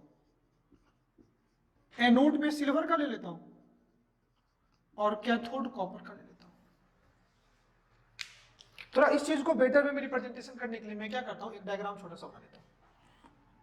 तो अगर सेल रिप्रेजेंटेशन के लिए डायग्राम हम लोग ड्रॉ करें इलेक्ट्रोलाइटिक सेल का, फिर एक और से ध्यान से देखना, एनोड किसका है Ag, कैथोड किसका है copper, ion H plus Cu plus 2 SO4 minus 2 OH minus ion, ये है। पहले समझो फिर लिखते हैं। आ जाओ देखते हैं एनोड पे क्या आएगा। तो एनोड पे क्या आएंगे, एनायन आएंगे। तो एनायन में देखो क्या है, OH माइनस SO4 माइनस, और एनोड खुद एक एक्टिव मेटल का है जो सिल्वर है। बोलो समझ रहे हो या नहीं समझ रहे हो? समझ रहे हैं ना? तो अब इस केस में देखो उसका ऑक्सीडेशन होगा जो सीरीज में ऊपर प्रेजेंट है, और सारे एनायन से ऊपर तो मेटल ही है। देखो ना, मैं केस कराते कराते के साथ आपको मतलब आपको रिवाइज नहीं करना पड़ेगा, क्लासरूम में याद हो जाएगा। सारे एनायन से ऊपर तो क्या है, Ag ही है ना। तो इस केस में Ag का क्या होगा, ऑक्सीडेशन होगा। तो जो Ag आपने क्या लिया था, मैं लिखता हूं ब्रैकेट में, एनोड, वो ऑक्सीडाइज हो जाएगा Ag प्लस में और इलेक्ट्रॉन्स देगा। और ये एनोड Ag से कहां गया, Ag प्लस, ध्यान से देखना। तो ये अब एक्वस सॉल्यूशन में आ गया। कोई दिक्कत? चलो इधर मैं लिखता हूं कैथोड का, इधर लिखता हूं। देखो कैथोड पे क्या आ जाएंगे, तो कैथोड पे कैटाइन आएंगे। कैटाइन क्या क्या है आप बोलो, H प्लस, दूसरा Cu प्लस 2, और तीसरा इस Ag के ऑक्सीडेशन होने से Ag भी तो आ गया। और चौथा ये जो मेटल है, ये जो मेटल है कौन सा, कैथोड, ये भी तो कॉपर का है। तो एक ये भी तो मेटल है कॉपर। कौन आगे आया, मतलब इन दोनों से नीचे, हाइड्रोजन से नीचे और Ag से, हाइड्रोजन से नीचे, ये कॉपर आयन है ना। और कॉपर Ag में कौन नीचे है, तो सबसे ऊपर copper, then silver, then gold, Cu Ag Au, कौन आगे आए, ऐसे मैंने याद भी करवाया आपको। तो इस केस में किसका रिडक्शन होगा, तो इस केस में Ag प्लस का होगा। सिंपल है। तो अब Ag प्लस होगा क्या, जो सॉल्यूशन में थे ये एक इलेक्ट्रॉन लेकर के ये क्या जाएंगे, Ag कैथोड पे, मतलब यहाँ का Ag अब इस पे जाकर के डिपॉजिट हो जाएगा, मतलब इसके ऊपर एक लेयर बन जाएगी। ये तो इलेक्ट्रोड पहले कॉपर का था, बाद में यहाँ पे Ag जाकर के डिपॉजिट हो जाएगा, जो मैं लिख दे रहा हूं लेयर ऑफ Ag, और इसी को बोलते हैं इलेक्ट्रोप्लेटिंग। तो आपको लगेगा बेसिकली वो चांदी का बर्तन है, लेकिन अब इतना कौन एक्सपेंसिव बर्तन चांदी के बर्तन पे करते हैं। जनरली लोग, एक ट्रेडिशन है शादी वगैरह में एक दूसरे को गिफ्ट करते हैं, तो वो अंदर से कॉपर ही होता है, बस उसके लेयर सिल्वर की है। समझ में है ना? तो अब यहीं पे आपको क्या मिलेगा, Ag, और Ag आपका क्या मिलेगा यहाँ पे, कैथोड प्रोडक्ट। आई होप आपको सारा फंडामेंटल अच्छे से समझ में आएगा। तो जितने 1 by 1 केस बन रहे थे इलेक्ट्रोलिसिस में, जितने वैरायटी, और अपने क्वेश्चन से रिलेटेड मैंने 1 by 1 सारा आपको करा दिया, एक बार आप देख लो। ठीक है, मैंने कहा था जो इलेक्ट्रोलिसिस है ना, वो एक तो नेचर ऑफ इलेक्ट्रोलाइट पे भी डिपेंड करता है कि अलग अलग इलेक्ट्रोलाइट में अलग अलग एनोड एंड कैथोड प्रोडक्ट मिलेंगे। डाइल्यूट लो, कॉन्सेंट्रेटेड लो, तो भी अलग होता है। एक्वस में हमने डाइल्यूट और कॉन्सेंट्रेशन की बात की थी। एक और केस मैंने कहा था फ्लो ऑफ चार्ज डेंसिटी, जो मैंने कहा था हम लोग जेई का पूछा हुआ क्वेश्चन था, कॉपर सल्फेट के लिए करेंगे, H2SO4 के लिए। तो उसके लिए मैं नेक्स्ट क्लास देता हूँ। उससे पहले कुछ इसी टाइप की मैंने कुछ होमवर्क आपको देता हूँ सेल्फ प्रैक्टिस के लिए। अगर लगे तो मैं आंसर भी बता देता हूँ, नहीं तो आप बाद में पूछ लेना, ताकि एक दो क्वेश्चन आप खुद से प्रैक्टिस करना, ताकि आपसे हो जाए। ठीक है, फिर हम लोग इसका आ जाएंगे। ये हम लोग क्वालिटेटिव एस्पेक्ट अभी पढ़ रहे थे कि आइडेंटिफाई करो which product is form at anode, which product is form at cathode. Next जो आज हम लोग स्टार्ट करेंगे, that is your quantitative aspect, कि कितना देर तक इलेक्ट्रोलिसिस कराओगे तो कितना प्रोडक्ट मिलेगा। मतलब जितना ज्यादा इलेक्ट्रोलिसिस कराओगे उतना ज्यादा कॉपर पे सिल्वर का डिपोजिशन होगा ना। तो कितना चार्ज पास कराने पे, कितना करंट दौड़ाने पे, कितना इलेक्ट्रोलिसिस कराओगे, दैट इज क्वांटिटेटिव एस्पेक्ट करेंगे, जिसमें हम लोग पढ़ेंगे फराडे लॉ। फराडे ने बेसिकली दो लॉ दिया था, फराडे फर्स्ट लॉ एंड उसी का डेरिवेशन है फराडे सेकंड लॉ। तब इलेक्ट्रोलाइटिक से हम कंप्लीट हो जाएंगे, फिर हम लोग न्यूमेरिकल पार्ट पे आ जाएंगे। तो एटलीस्ट आज के लेक्चर में हम लोग इतना काम तो करें, फिर 1 बाय 1 आगे हम लोग देखते रहेंगे, कोई जल्दीबाजी तो नहीं, आराम से सीखना है। बोलते ना कि अगर किसी सॉइल पे अगर आप पानी डाल दो, एक ग्लास ऑफ वाटर को ऐसे सॉइल पे डाल दो तो वो पानी बाहर निकल जाता है, लेकिन आप 1 बाय 1 ड्रॉप दो उस पे, तो वो जो सॉइल जो होता है ना, मिट्टी, वो पूरा सबसे ज्यादा एब्जॉर्ब उसी वाटर को करता है, जो ड्रॉप बाय ड्रॉप। इसके लिए जरूरी ये भी है कि मैं आपको ड्रॉप बाय ड्रॉप एब्जॉर्ब तो कराऊं, बट उस ड्रॉप के नीचे उस सॉइल को होना तो रोज चाहिए ना। आप एक लेक्चर आज देखते हो, बाकी 4 दिन तक देखते ही नहीं हो, कोई मतलब नहीं। कंटिन्यूटी सबसे बड़ा कंट्रीब्यूशन है सक्सेस में। आप इस बात को मानो या ना मानो, सच यही। आप कितना पढ़ लिए आज, उस पर ये आपका रिजल्ट डिपेंड नहीं करेगा। ऐसा आपको लगता है, ठीक है, आप सेटिस्फाइड है, इट्स ओके,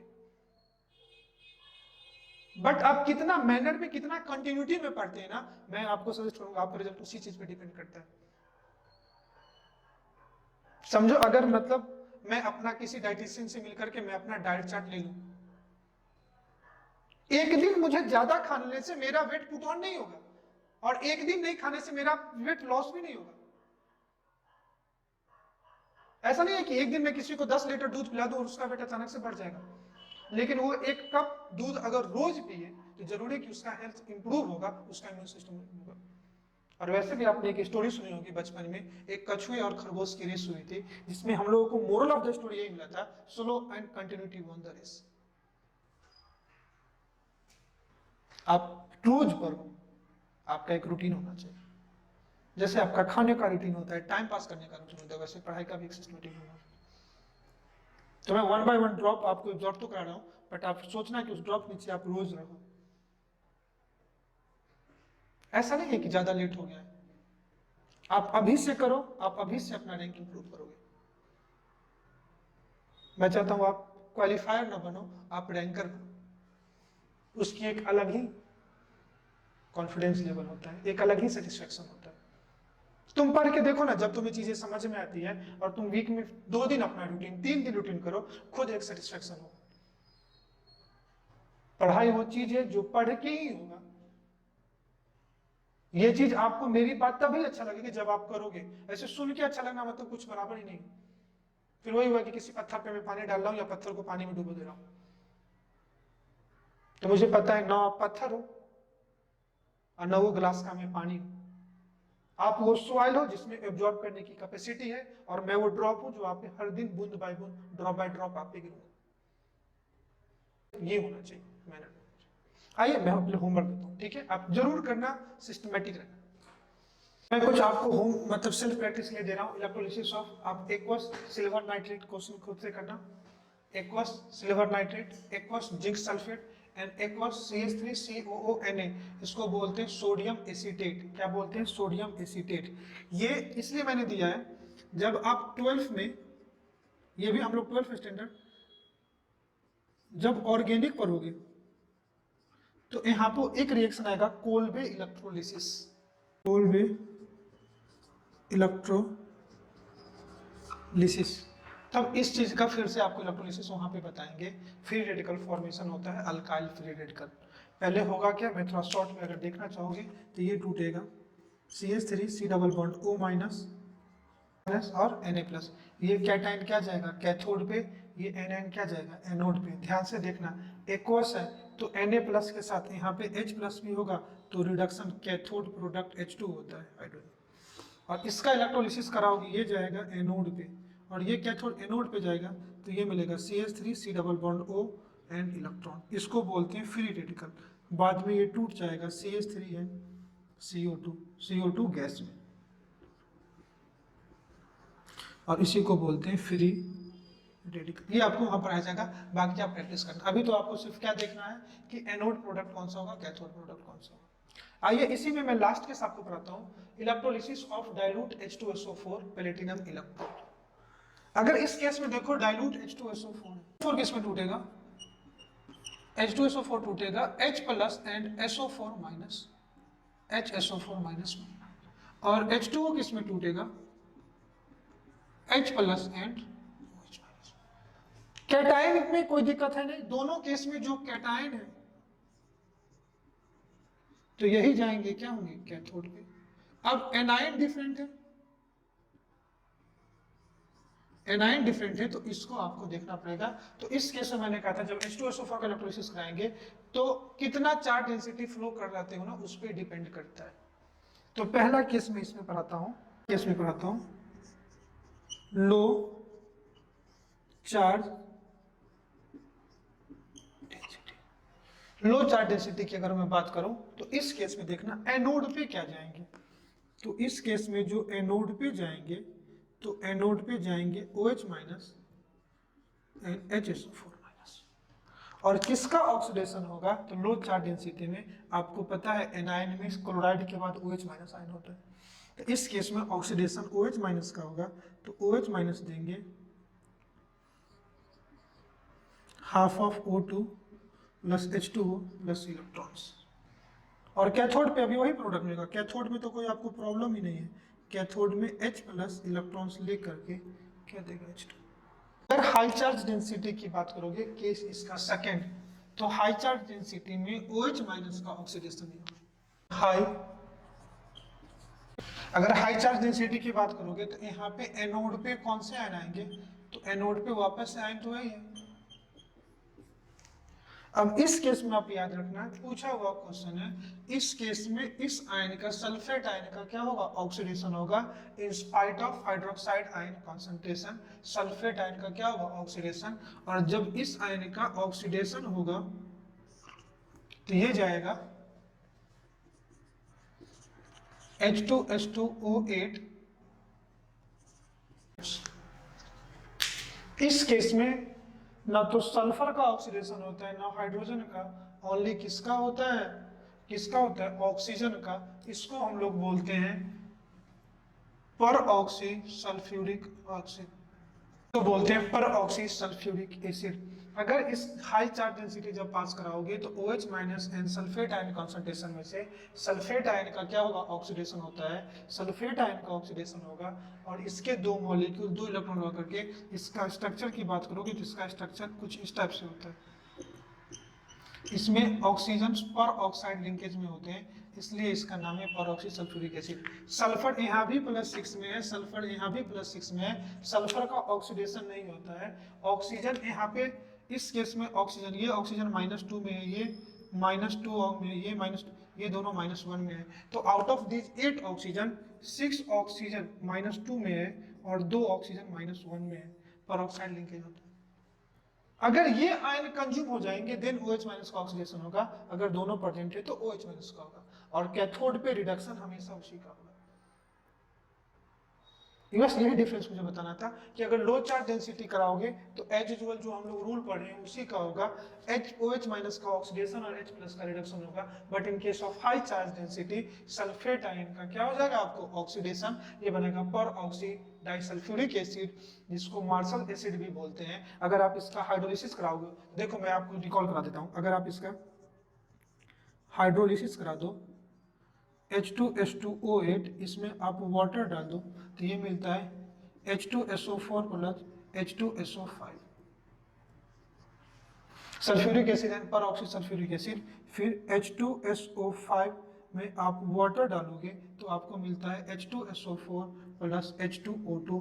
दैट इज, देखो हम लोग पढ़े थे method of preparation of hydrogen पर ऑक्साइड, और इसको हम लोग यूज करते हैं method of preparation of H2O2 hydrogen पर ऑक्साइड। हाइड्रोजन जब हम लोग पढ़ रहे थे 11th में इनऑर्गेनिक का पार्ट है, वहां पे हम लोग कंपाउंड ऑफ हाइड्रोजन, जिसमें दो ही कंपाउंड तो पढ़े थे, एक वाटर जिसमें हार्डनेस ऑफ वाटर पे कुछ क्वेश्चन हम लोग देखे थे, soft water and hard water, और दूसरा हाइड्रोजन पेरोक्साइड जिसमें वॉल्यूम स्ट्रेंथ हम लोग देखे थे। और ये method of preparation of H2O2 भी है। परऑक्सी सल्फ्यूरिक एसिड का जब आप हाइड्रोलिसिस कराओगे तो आपको sulphuric acid and परऑक्सी sulphuric H2SO4 and H2SO5 मिलेगा। अगेन H2SO5 को आप पानी डालोगे H2SO4 और क्या मिलेगा, H2O2। All about your qualitative aspect of electrolysis, anode product कौन मिलेंगे और कैथोड प्रोडक्ट, किन किन चीजों पे इलेक्ट्रोलिसिस डिपेंड करता है, हम लोग वन बाय वन सब चीजों को क्या किए, कंप्लीट किए। आइए इसी का नेक्स्ट पार्ट हम लोग पढ़ते हैं, quantitative aspect of electrolysis. Heading डालिए क्वांटिटेटिव एस्पेक्ट ऑफ इलेक्ट्रोलिसिस, वहां से हम लोग स्टार्ट करते हैं। आइए हम लोग देखते हैं क्वांटिटेटिव एस्पेक्ट ऑफ इलेक्ट्रोलिसिस। किसने दिया था? फैराडे ने, इसलिए हम इसको बोलते हैं फैराडे लॉ ऑफ इलेक्ट्रोलिसिस। तो बेसिकली क्वांटिटेटिव एस्पेक्ट में हम लोग को क्या देखना है कि कितना अमाउंट ऑफ सब्सटेंस मिला। जो अब तक हम लोग ये पढ़ रहे थे कि एनोड प्रोडक्ट क्या है, कैथोड प्रोडक्ट क्या है, अब उसका क्वांटिटी मेजर करना है in the terms of their weight, in the terms of their mole, in the terms of their volume. तो क्वांटिटी किसी भी रिस्पेक्ट में पूछ सकता है। कब ये आपको प्रोडक्ट मिल रहा था? जब एनोड और कैथोड को आप किसी वोल्टेज से ऐड कर रहे थे, मतलब इलेक्ट्रोलाइट में कितना ज्यादा करंट पास करा रहे थे। तो फैराडे ने सिंपल वही कहा कि एनोड एंड प्रोडक्ट का जो क्वांटिटी है वो उस चीज पे डिपेंड करेगा कि कितना चार्ज आप उस इलेक्ट्रोलाइट में क्या करा रहे हो, पास करा रहे हो। और जितना चार्ज उस इलेक्ट्रोलाइट में पास कराओगे, the quantity of charge passing through the electrolyte is directly proportional to quantity of product which is formed at both electrode. Simple उनका यही लॉ था। और क्वांटिटी ऑफ चार्ज का मतलब क्या होता है? तो अगर आई की बात करोगे तो करंट क्या होता है? Rate of flow of charge per unit time. तो क्यू, आई क्या है? आई क्या है? जिसको बोलते हैं करंट। क्यू क्या है? चार्ज। और टी क्या है? टाइम। किसमें हम लोग लेते हैं? सेकंड में लेते हैं।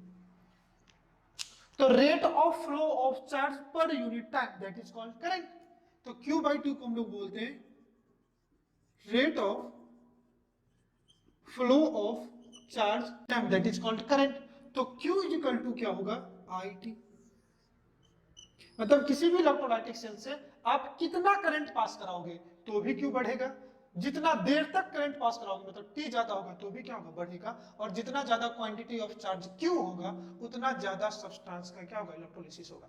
लिखना सिंपल लैंग्वेज में, it state that, first law of Faraday में लिखना, it state that quantity of charge deposited और dissolve at electrode, quantity of charge deposited or dissolved at electrode is directly proportional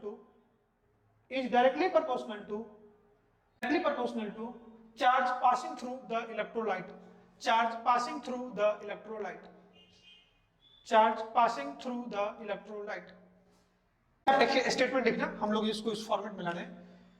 लिखना if a आई क्या है? Current. Unit क्या होता है? Ampere. ऐसे लिखना, if A capital I ampere of current, if A I ampere of current passing through the electrolyte for t second, if a I ampere of current passing through the electrolyte for t second, then quantity of charge in coulomb, that is Q, capital Q लिखना, yeah, that is Q।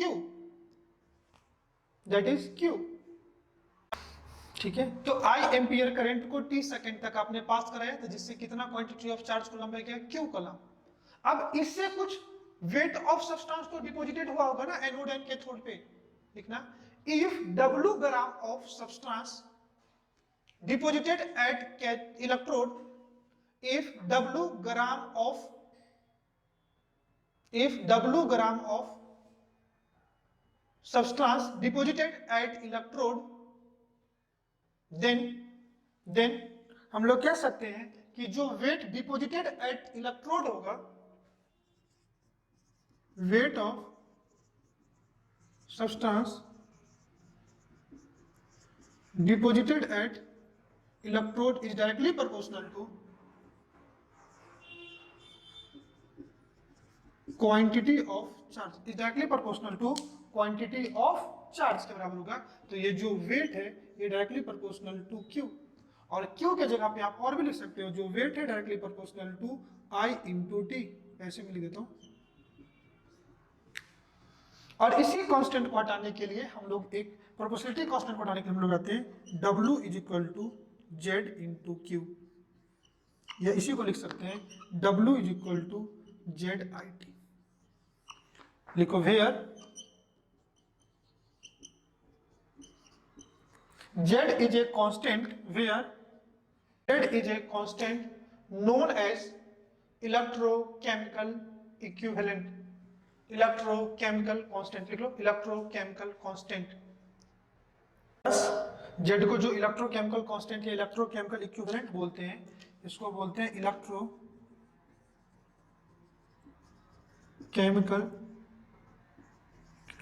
thus it is defined as, thus z is defined as, या z is equal to, कुछ भी लिखो, is equal to, अगर ये quantity of charge 1 coulomb के बराबर अगर हो जाए तो ये जो W जो वेट डिपॉजिटेड इलेक्ट्रोड पे हो रहा है वो किसके बराबर होगा, Z के।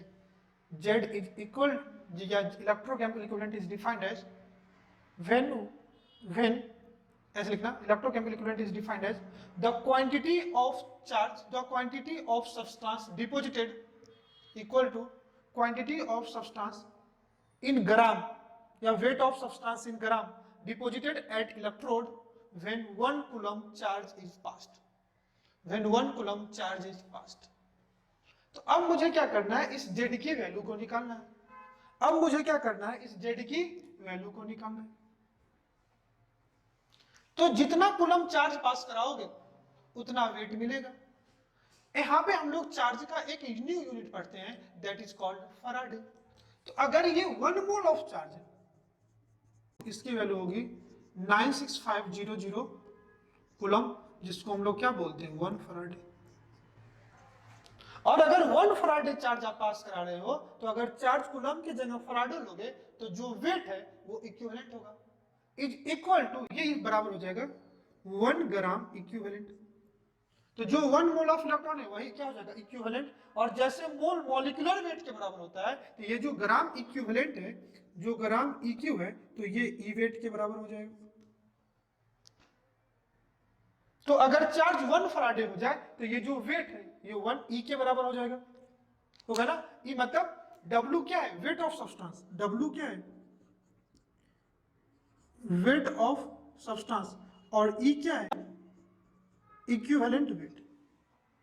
तो अगर चार्ज 1 ये हो जाए तो W इज इक्वल टू, अगर Z इंटू क्यू है तो चार्ज अगर फैराडे में हो जाए तो वेट कितना हो जाएगा, E is equal to Z into faraday.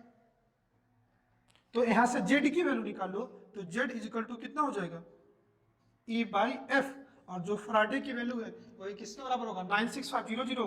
तो W की वैल्यू कितना हो जाएगा, E अपॉन 96500। आइए मैं उस तरफ लिखता हूं, इसी वैल्यू को इसमें पुट करते हैं। ये आपने लिख लिया इंटू क्यू, या W इक्वल टू हम लोग बोलते हैं ZIT, और Z की वैल्यू कितना हो जाएगा, E अपॉन 96500। तो इस वैल्यू को यहाँ पुट कर दो तो W इक्वल टू हो जाएगा E upon 96500 into I into T होगा। तो देख लो, तो इसको क्रॉस मल्टीप्लाई, तो W इक्वल टू फॉर्मूला हो गया E into I into T upon 96500। That is the formula, हम लोग हर क्वेश्चन में यही फॉर्मूला यूज करेंगे। वेयर वेट क्या है, तो wait of substance in gram. E क्या है, इक्विवेलेंट वेट, पहले इसको हम लोग लिख लेते हैं। W क्या है, weight of substance deposited at electrode in ग्राम।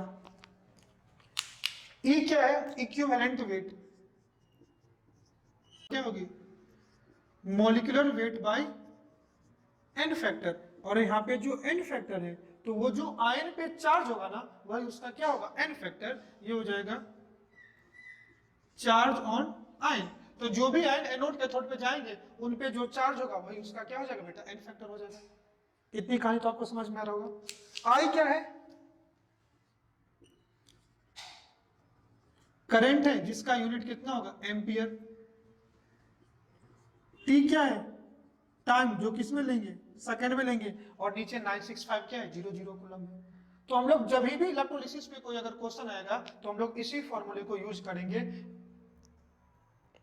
लोग इसी फॉर्मूले को यूज करेंगे, W is equal to E into I T को Q भी लिख सकते हैं अपॉन 96500 कूलम। इसी पे हम लोग का सारा फॉर्मूला सॉल्व होगा। सिंपल, आपसे पूछे फराडे ने क्या एक्सप्लेन किया, तो फराडे ने कहा कि जितना चार्ज आप पास कराओगे, मतलब जितना चार्ज मतलब Q is equal to I T, तो जितना करंट पास करा दो, या तो करंट ज्यादा पास कराओ या सेम करंट को ज्यादा टाइम तक पास कराओ, तो जितना ज्यादा चार्ज पास कराओगे उतना ही सब्सटेंस का इलेक्ट्रोलिसिस होगा। किस पे? एनोड एंड कैथोड पे, एनोड एंड कैथोड पे। आई होप ये आपको समझ में आ रहा होगा। और इसी के लिए हमने फॉर्मूला लगाया। अब इसी फॉर्मूले को देखो, थोड़ा सा रिकॉल कर लेते हैं। कुछ करेंगे क्या? W is equal to E into I T upon 96500। अब इधर ले आओ, तो W by E is equal to I into T क्या? Q upon 96500। ये वेट बाय इक्विवेलेंट, जैसे weight by molecular weight number of mole होता है, सिमिलरली ये वेट बाय इक्विवेलेंट वेट है। ये वेट बाय इक्विवेलेंट वेट है, और ये चार्ज इन कूलम अपॉन 96500 है। तो वेट बाय इक्विवेलेंट क्या हो गया आपका? Number of equivalent is equal to number of Faraday. तो ड्यूरिंग द इलेक्ट्रोलिसिस क्या समझ में आया कि जितना इक्विवेलेंट चार्ज, जितना फैराडे चार्ज पास कराओगे, उतने ही इक्विवेलेंट सब्सटेंस का क्या होगा? इलेक्ट्रोलिसिस होगा। That is the summary point, key point, star point of Faraday law. Faraday ने यही कहा कि during the electrolysis number of equivalent is equal to number of Faraday. मैं कह सकता हूं during the electrolysis, during the electrolysis मैं कह सकता हूं number of equivalent, number of equivalent of charge flown through the electrolyte, मैं लिखता हूं number of equivalent is equal to, number of equivalent को क्या लिखोगे आप? Simple, weight by equivalent weight is equal to Q upon 96500। बस आप ये याद रखना, यही से आ जाएगा W equal to A into Q upon 96500। मतलब जितना फराडे आप पास चार्ज कराओगे, लिख लेना, एक मैं लाइन लिखा रहा हूं कि जितना फराडे ऑफ चार्ज उस इलेक्ट्रोलाइटिक सेल में आप पास कराओगे, उतने ही सब्सटेंस डिपॉजिटेड होंगे।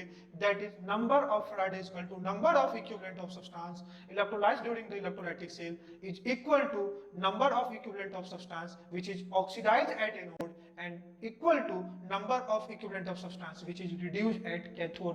जितने फराडे चार्ज पास कराओगे, उतने ही इक्विवेलेंट सब्सटेंस का इलेक्ट्रोलिसिस होगा, उतने ही इक्विवेलेंट ऑफ सब्सटेंस एनोड पे ऑक्सीडाइज होंगे, उतने ही इक्विवेलेंट ऑफ सब्सटेंस कैथोड पे क्या हो जाएंगे? रिड्यूस होंगे। तो अगर इतना तो मैंने पढ़ा दिया, ये फराडे फर्स्ट लॉ कंप्लीट हुआ। आपसे नट सेल में मैं पूछूं फराडे ने क्या कहा, या क्या था क्वांटिटेटिव एस्पेक्ट ऑफ इलेक्ट्रोलिसिस जिसने फराडे ने एक्सप्लेन किया था, जिसको हम लोग फराडे लॉ से जानते हैं, तो आप कहोगे सर फराडे ने क्या कहा कि इलेक्ट्रोलिसिस क्यों हो रहा है कि किसी भी इलेक्ट्रोलाइट में आप क्या करते हो? दो इलेक्ट्रोड को डालते हो और करंट पास कराते हो। तो फराडे ने कहा कि करंट पास करा रहे हो मतलब क्या? चार्ज पास करा रहे हो।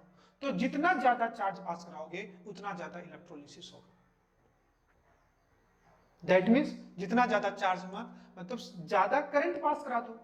समझो पहले 2 एम्पियर पास करा रहे थे, अब 10 एम्पियर पास करा दो, या पहले 2 एम्पियर 5 मिनट के लिए पास करा रहे थे, अब 2 एम्पियर 1 घंटे के लिए, 50 मिनट 60 मिनट के लिए पास करा दो, तो भी तो चार्ज क्या होगा? ज्यादा। Because Q is equal to क्या होता है? I into T.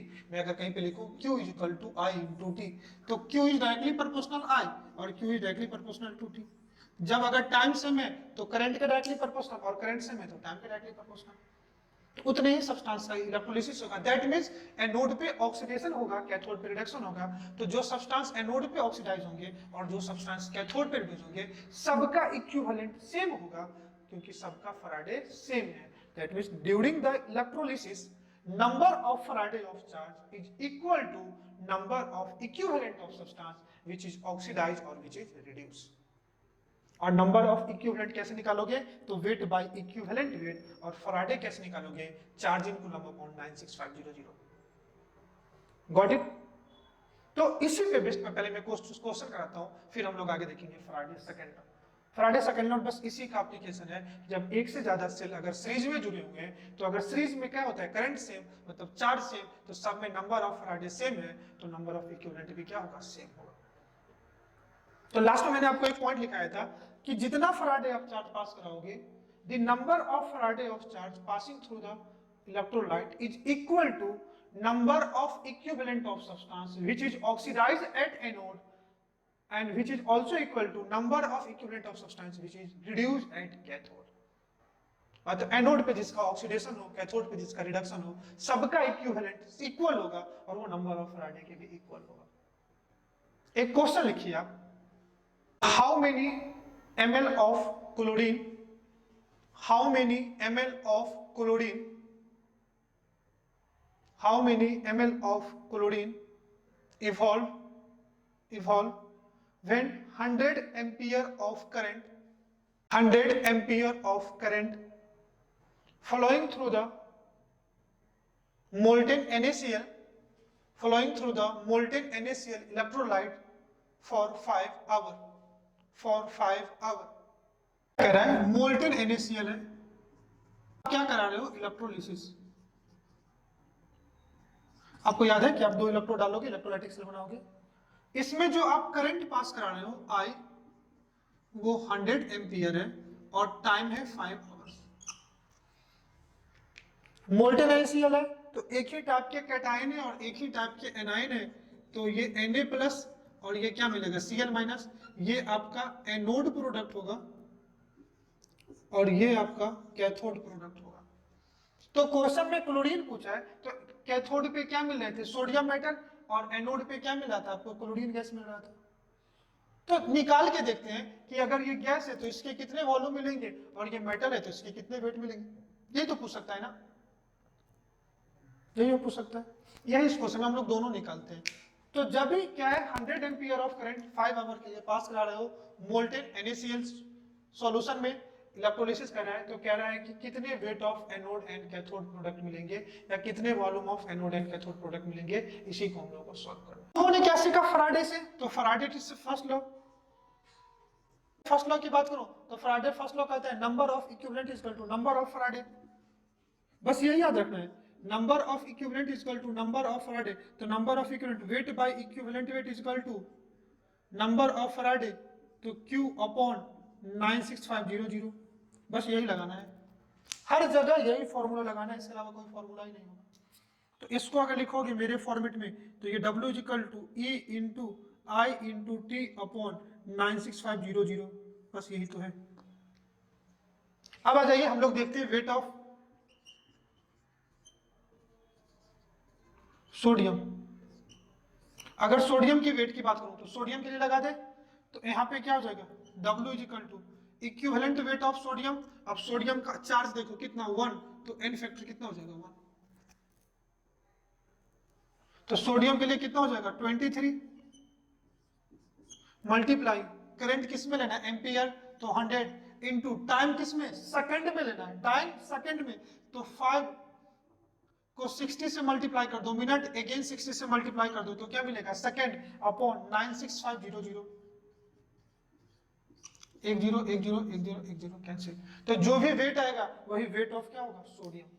यही आपका क्या हो जाएगा, वेट ऑफ सोडियम कितना जाएगा 23 मल्टीप्लाई 6 5 जा 30 मल्टीप्लाई 6 180 मल्टीप्लाई 100 अपॉन 965। ये क्या जाएगा ग्राम। अगर सेकंड केस में कहूं यहाँ पे क्लोरीन के लिए अगर मैं वेट ऑफ Cl2 की बात करूं तो अगर देखो इस रिएक्शन का अगर एनोड प्रोडक्ट लिखोगे तो क्या लिखते हैं 2Cl minus gives Cl2 plus 2 electron. तो क्लोरीन का एन फैक्टर देखोगे तो 1 होगा, सॉरी क्लोराइड आयन का 1 फैक्टर 1 होगा, लेकिन क्लोरीन का एन फैक्टर कितना होगा 2। अगर इसका एन फैक्टर देखोगे तो इसका एन फैक्टर 1 होगा, लेकिन इसका एन फैक्टर की बात करोगे तो इसका एन फैक्टर कितना होता है 2। इसके लिए अगर लगाओगे वेट तो ये कितना हो जाएगा इक्विवेलेंट वेट। ई क्या है यहाँ पे इक्विवेलेंट वेट, तो molecular weight by n factor, तो क्लोरीन का मॉलिक्यूलर वेट कितना 71/2 मल्टीप्लाई करंट कितना 100 एम्पियर मल्टीप्लाई 5 मल्टीप्लाई 60 इंटू 60। ये ई हो गया, ये करंट हो गया, ये 5 आवर में, तो 60 से मल्टीप्लाई किया तो मिनट अगेन 60 से किया तो सेकंड अपॉन कितना 96500। ये क्या निकल गया वेट ऑफ क्लोरीन। इस वेट ऑफ क्लोरीन से तुम समझो अगर गैस है तुमसे पूछता वॉल्यूम ऑफ क्लोरीन बताओ, तो पहले इसको सॉल्व करके निकाल देते हैं। जब तुम इसको सॉल्व करोगे तो ये आ गया 662.17 ग्राम आ गया। आपसे समझो गैस है तो गैस का पूछ सकता है वॉल्यूम ऑफ Cl2 बताओ। तो अगर इसका वॉल्यूम पूछता वॉल्यूम ऑफ Cl2 बताओ तो अपन क्या करते हैं, जो भी ये वेट आता इससे अपन अगर समझो इसका वेट आ गया x ग्राम, तो पहले मैं क्या निकालता, इस x ग्राम से यहां मैं लिखता हूं मोल ऑफ Cl2, तो ये क्या जाता x/71, ये क्या जाता मोल, और इसको मल्टीप्लाई करता 22.4 लीटर से, तो ये क्या निकल जाता।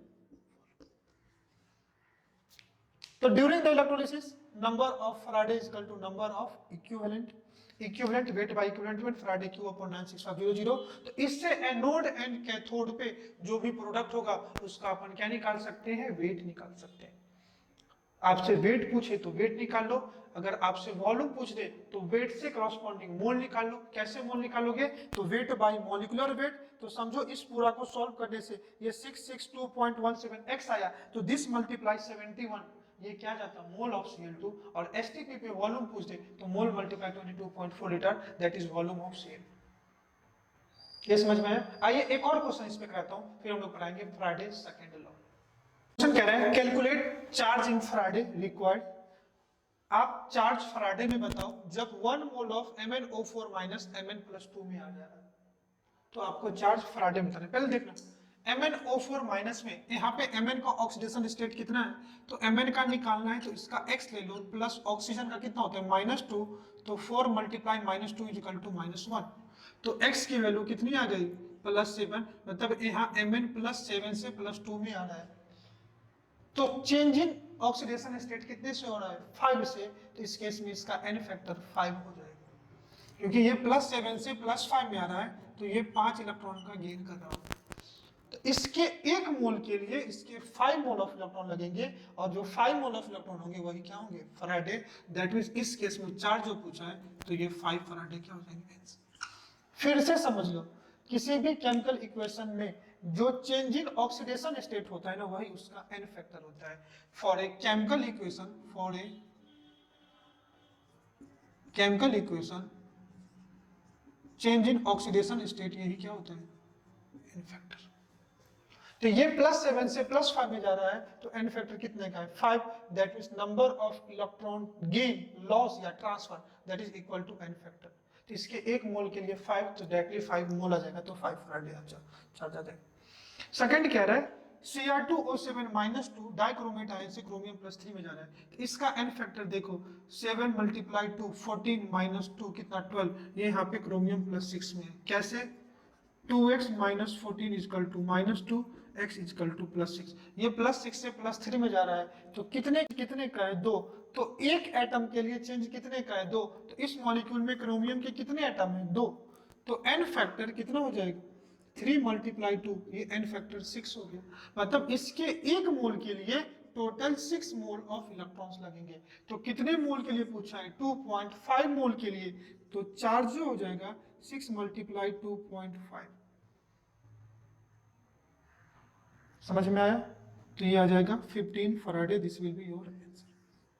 एन फैक्टर जो ऑक्सीडेशन स्टेट होता है ना पर एटम के लिए निकालते हैं, और एन फैक्टर मॉलिक्यूल के लिए निकालते हैं। तो यहाँ एक एटम का ऑक्सीडेशन स्टेट +3 से जा रहा है, तो इस मॉलिक्यूल में क्रोमियम के 2 एटम है, तो एन फैक्टर कितना हो जाएगा 3 × 6। इसके लिए देखो 10 मोल ऑफ NO3+-, तो यहाँ पे नाइट्रोजन किस में है +5 से, ये किस में जा रहा है 0 में जा रहा है, तो इसके 1 मोल के लिए इसका n फैक्टर कितना हो जाएगा 5, तो कितना 10 मोल के लिए पूछा है, तो चार्ज कितना हो जाएगा 5 × 10 50 Faraday, this will be your answer. Simple है, आराम से कर सकते हैं। तो ये तो नॉर्मल मैंने चार्ज पूछा था कि आपको n फैक्टर थोड़ा सा रिडॉक्स से रिकॉल हो जाए, ताकि आप ये क्वेश्चन कर लो। तो जो ऑक्सीडेशन स्टेट पर एटम के लिए होता है, n फैक्टर मॉलिक्यूल के लिए निकालते हैं, तो उस मॉलिक्यूल में जितने एटम होंगे उससे मल्टीप्लाई करोगे, और यहाँ पे 1 मोल के लिए तो 1 से मल्टीप्लाई, 2.5 है तो 2.5 से, 10 है तो 10 से। आइए नेक्स्ट क्वेश्चन हम लोग देखते हैं फैराडे पे ही। कह रहा है calculate weight of product produce at cathode by passing 19.3 ampere of current having efficiency 50%। अगर एफिशिएंसी कुछ नहीं दिया होता 100% लेते तो करंट कितना हो जाता 19.3, 50% है एफिशिएंसी, तो इस करंट की वैल्यू कितनी हो जाएगी 19.3/2 देर के लिए, तो 33 मिनट 20 सेकंड के लिए of aqueous copper sulphate solution. तो एक्वस कॉपर सल्फेट सॉल्यूशन है, तो पहले ये पता कर लो एक्वस कॉपर सल्फेट सॉल्यूशन में एनोड एंड कैथोड प्रोडक्ट क्या मिलेगा, पहले तो ये पता कर ले। और अगर तो आपने एक नया बात वर्ड सुना है करंट इफिशियंसी, तो ये करंट इफिशियंसी कब करंट इफिशियंसी ईटा की बात करूं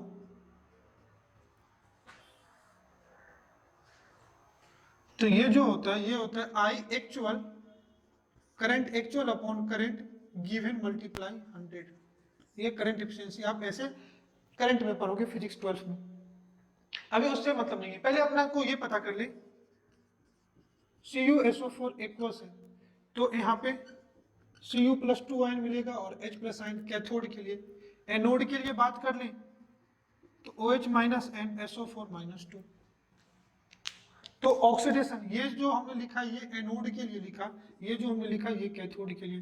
तो कैथोड के लिए कॉपर मिलेगा कितना, कॉपर प्लस 2 इलेक्ट्रॉन, तो एन फैक्टर 2 हो जाएगा।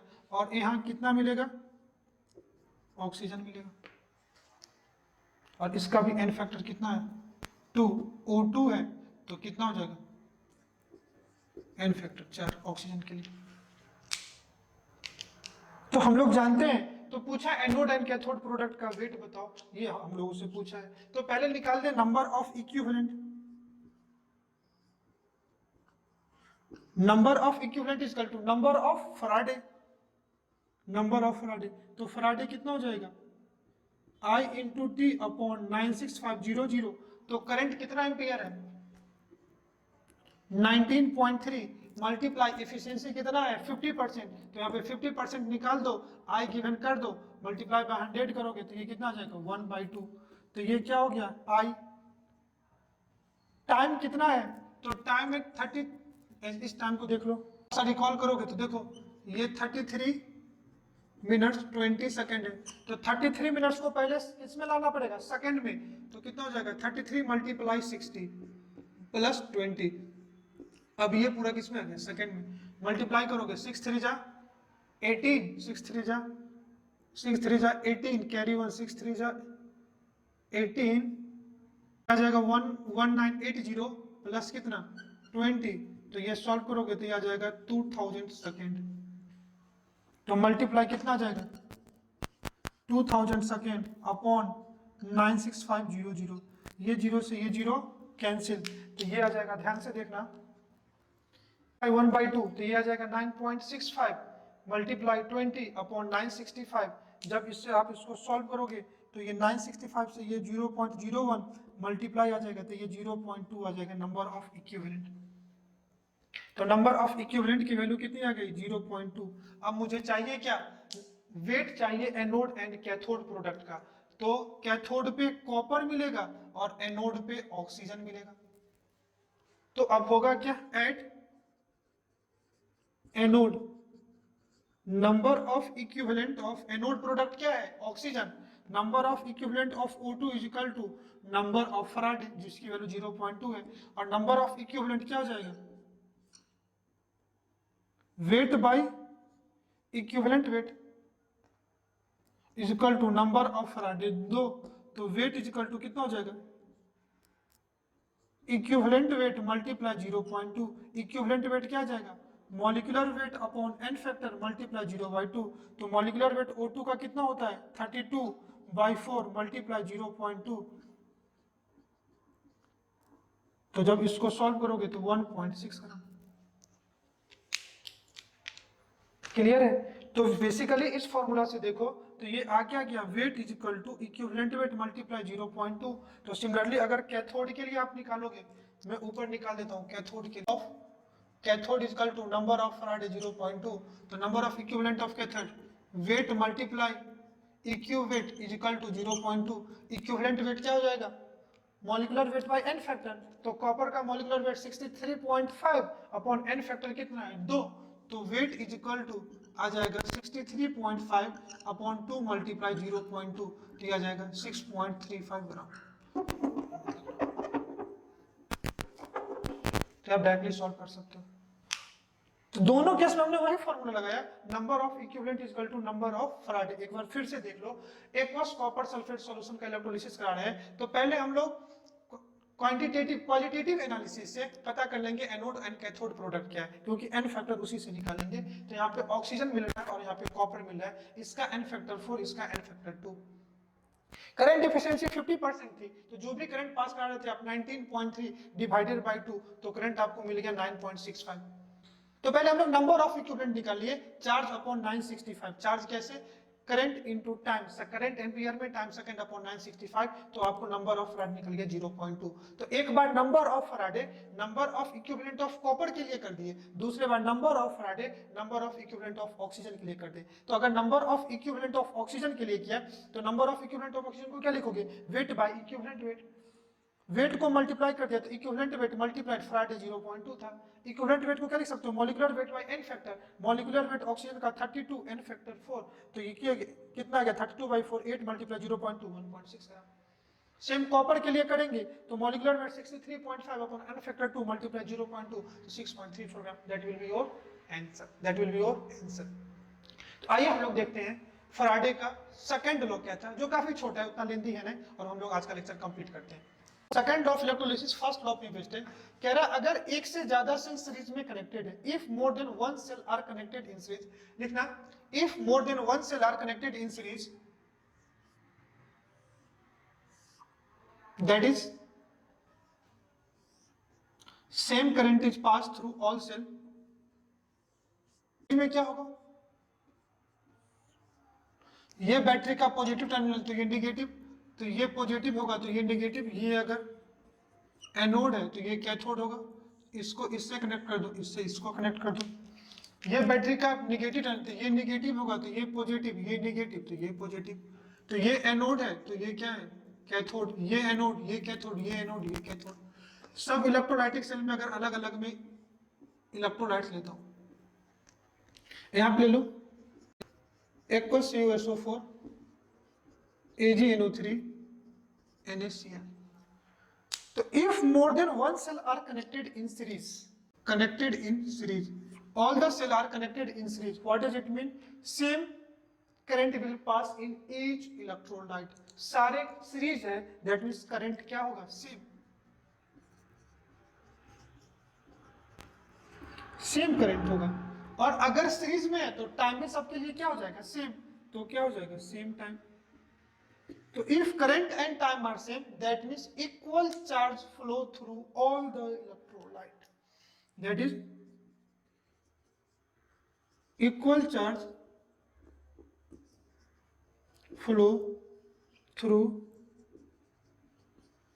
all the cell। सारे सेल से क्या हो रहा है? इक्वल चार्ज जा रहे हैं, मतलब सब में नंबर ऑफ फैराडे क्या होंगे? Same. Then number of faraday will be same. That means कि यहाँ पे जो एनोड और कैथोड पे इलेक्ट्रोलिसिस होगा, सब में same equivalent of ion electrolyte क्या होगा? इलेक्ट्रोलाइज होगा। दैट मीन्स इफ, मैं यहां लिखता हूं, if number of Faraday will be same, that means number of equivalent of all the ions same। सारे आयंस में सबके इक्विवेलेंट क्या होंगे? सेम होंगे। तो समझो अगर मैं एक क्वेश्चन को मोल्टे ले लूं तो यहाँ पे तो होगा क्या? इस केस में Cu+2 SO4-, तो ये SO4- Cu+2 जाएगा। एक्वस है तो यहाँ पे क्या चला जाएगा? OH-, तो क्या हो जाएगा? number of equivalent of Cu+2 is equal to number of equivalent of OH- is equal to same, यहाँ पे AgNO3 है, number of equivalent of Ag+ is equal to number of equivalent of NO3- is equal to number of equivalent of H+, यहाँ H+ का होगा, is equal to number of equivalent of, ये molten ले लेते हैं, यहाँ पे Na+ आ जाएगा। सबका नंबर ऑफ इक्विवेलेंट क्या हो जाएगा? सेम। और सबका नंबर ऑफ इक्विवेलेंट इसी फैराडे के इक्वल होगा। तो मैं किसी दो के लिए इक्वल कर दूं तो number of equivalent of substance 1 is equal to number of equivalent of substance 2। तो इसका इक्विवेलेंट कैसा होगा? Weight by equivalent weight is equal to W2/E2। इससे जो फॉर्मूला आएगा ऐसे ले आओ, weight of substance 1 upon weight of substance 2 upon equivalent weight of substance 1 upon equivalent weight of substance 2.